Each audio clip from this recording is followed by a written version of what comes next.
Okay, next we're going to learn how to use your protractor to measure angles. Okay, for example, you have this angle here, two lines meeting at a point, and you have an angle in center. This is angle B.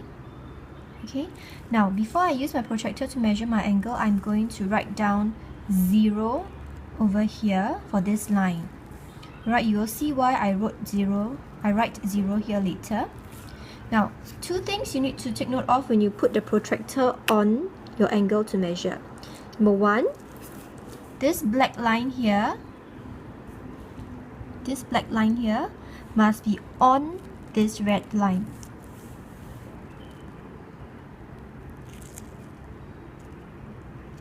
Okay, it's on the red line. Number two, this point here, this T point here, must be exactly at this meeting point here.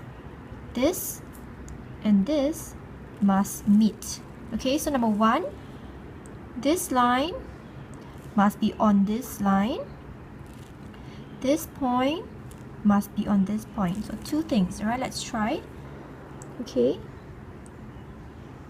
Right now, my black line is on my red line, but you see that my points are not touching. So I'll adjust it.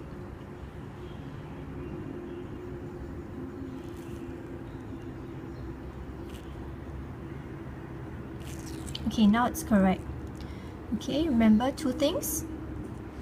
This black line on the line of the angle, and this point touching the meeting point of the angle. Now, after I place my protractor correctly, I can measure my angle. Okay, remember I told you to write 0 just now. This means that my 0 starts from here. And if 0 starts from here, am I going to use the outer scale or the inner scale? 0 starts from here. Do I use the outer scale or the inner scale?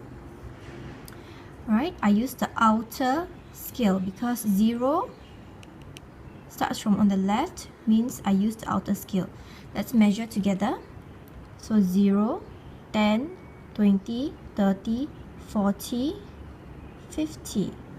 My angle is exactly at 50 degrees. Alright? You don't have to look at the numbers on the inside because you only look at the numbers on the outer scale.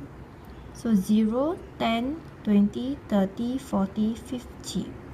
So my angle B is 50 degrees. This is how I write the degree sign. It's a little circle on top. This means 50 degrees. You measure angles using degrees. Okay, now let's look at another example of using the outer scale.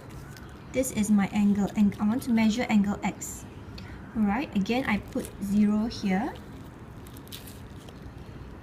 Okay, and I place my protractor. When I place my protractor on my angle, I must make sure that this black line is touching the red line and the points must meet exactly.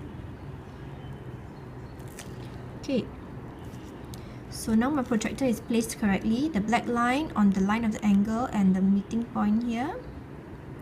So it's all the way here. Where do I start? On the left or on the right?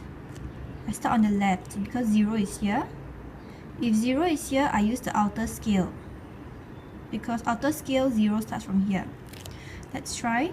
0, 10, 20, 30, 40, 50, 60, 70, 80, 90, 100, 110, 120, 125. Okay, this is 120, 121, 122, 123, 124, 125. The longer line are all in multiples of 5. Okay, so angle X is 125. So I write angle X equals 125 degrees. Okay, now what happens if I want to use the angle on the inner scale? I'm going to show you now. Okay, here I have angle C that I want to measure. Okay, again I put 0 here. Place my protractor. Make sure my points are touching. Okay, now 0 is here, which means I do not use the outer scale because outer scale is 180, it's wrong. 0 is here, which means I use my inner scale. 0, 10, 20, 30, 40, 50, 60, 70. Is it 80 or is it 100? Alright, it's not 100 because 100 is the outer scale. Remember, for this one, we use the inner scale. So 0, 10, 20, 30, 40, 50, 60, 70, 80. Alright, the inner scale shows 80. I told you that when you use the inner scale, you only look at numbers on the inner scale. You will ignore all the numbers on the outer scale. So this angle is 80 degrees. So angle C is 80 degrees. Alright, one last example. I have this angle Z here that I want to measure. Again, put 0. Okay, put your protractor on it.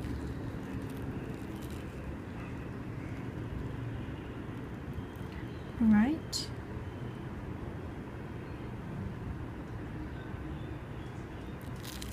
Let's measure together now. 0 is here, which means I use my inner scale. 0, 10, 20, 30. So it's 30 something.